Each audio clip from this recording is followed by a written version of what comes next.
Hey y'all, this is the part of my channel where I'm going to be discussing the Rocky Horror Picture Show. And I hope that you will join us, even if you've never seen the movie or the play. It was a play first. I never saw the play. I saw the movie many times. I can't even tell you how many times. I was part of the midnight movie craze back in the 70s and back when I could stay up that late. And we had the most fun. It was so much fun going to the midnight movie. So in the comments, I'd like to hear from you. Are you a newbie? Never seen it before? Don't know what it's about? Are you an experienced, seasoned Rocky Horror fan? In other words, you've seen it probably more than 5 times at the theater. Did you go to the midnight movies? How many times have you seen it? Or are you like me and you can't even count? You've seen it so many times. I have watched a few reaction videos of young people watching it for the first time, and it's hysterical. They don't quite know what to make of it. But this movie it's so fun. It's got great music, it's got comedy, it's cheesy. There are some universal truths in it, and we're gonna have fun with it. Now, I did tell you in another video that I found an Elvis connection, and I'm waiting on verification for that. So Meatloaf is in it, and he said that Elvis Presley came to the Roxy Theater out in California when they were putting it on as a play before the movie. It was a play that traveled around. They performed at the Roxy Theater in, I think, LA, and said Elvis Presley came to see it one night.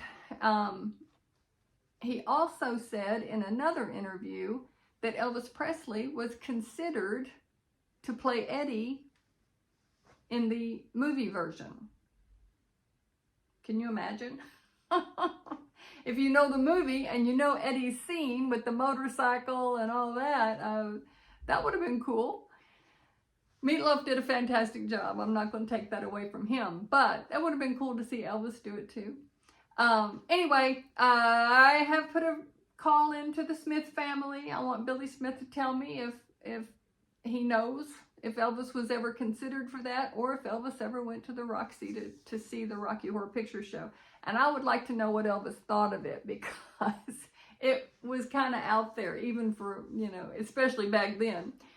So anyway, that's enough of that. I have a lot of the backstory, behind the scenes information that we'll go through as we go through this video. Not this video, but this series of videos.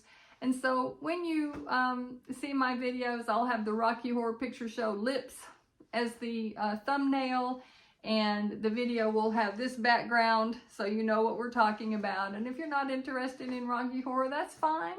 I'm still doing the Lisa Marie song study, and I still have my Sprinkle Yourself with Happy. Those videos are unlisted, but I will post the link to it whenever I upload a new one. I put the link so anybody can access it. It's just not out there publicly all the time.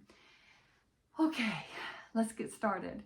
Science fiction double feature is written, the whole script is written by Richard O'Brien, who plays Riff Raff in the movie. And the movie starts with this bright pair of lips, ta-da, coming out to the on the screen, all black except for these red lips and teeth.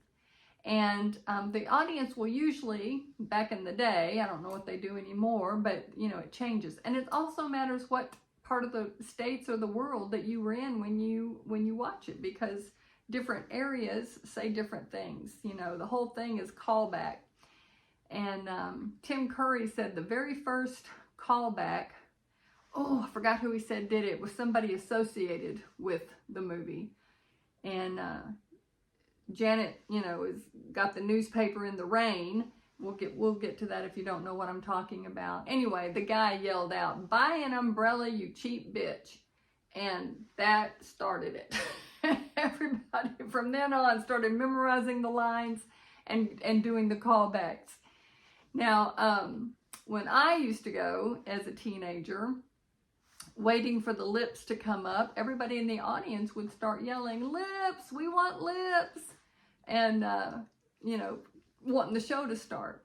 And so one night I had a new date. I had never been out with this guy before. That was back in the day when you just meet somebody and that you decide you want to go out. And so he asked me out, and I wanted to go to the midnight movie because I had been going every weekend for months.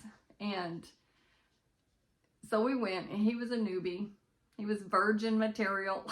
He'd never seen it, didn't know what to expect. And everybody started yelling, "Lips, we want lips." And so wise guy said, "Hips, I want some hips." And I decided right then that you are not my person. I don't think we ever went out again, really. I don't remember. But anyway, it was just fun times. So science fiction double feature sort of sets the scene for the whole movie. It lists a whole lot of B-rate science fiction movies that were popular, you know, back in the late 60s, maybe early 70s. I remember watching them in our family in the late 60s. We had Zontor, The Thing from Venus, and Them, and I don't know, Tarantula, and there was one about snakes called That was a creepy one. Anyway, we had all these B-rate science fiction movies, and Richard O'Brien was a fan of those, and he listed a bunch of those and the actors that played in them in this song that the lips come out and sing. Now the lips are, they belong to one of the actresses in the movie, and she was in the play as well. Her name is Patricia Quinn, and she plays Magenta. She is this actress right here on the right, top right. That's Magenta, and it's her lips that we see. Now, it's not her voice. It's Richard O'Brien, the author, the person who wrote all of this. He sings, and it's her lips. And the book, I just read Tim Curry's memoir, and I've watched a lot of interviews from these people, and apparently Patricia Quinn was not happy that she wasn't going to be singing that. She was going to be, she wanted to be involved in this because she wanted to sing that song. And then she found out it wasn't even going to be her voice, and she almost quit. But when she saw how it was done and everything, she went ahead and stuck with it. So, how many science fiction movies do you pick out in the list that he gives? And how many actors and actresses do you recognize?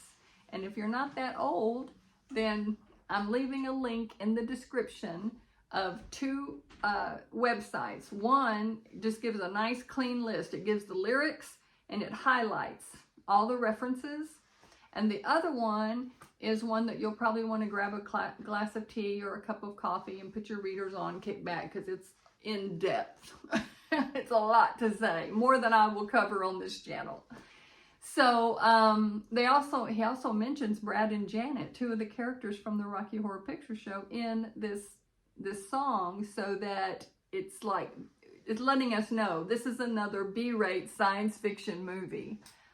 And it's just a good time. So the lips, go take a look at that. I'll leave the description, and when we come back, we're going to meet Brad, asshole, and Janet Weiss. We used to yell Weiss after they said her name, but my husband and I went to a showing not too long ago. It's been 50 years, you know, since it first came on when I was watching it in the 70s. And the young people there now, boy, they yell Janet. They say some terrible things about Janet. They don't just say, you know, this is my fiance, Janet Weiss. Weiss. That's what we used to do. Now they call her slut, bitch, the C word. I mean, it was like, God, you guys are a little rough on Janet. So anyway, we will meet Brad and Janet on the next video. Y'all come back. Bye.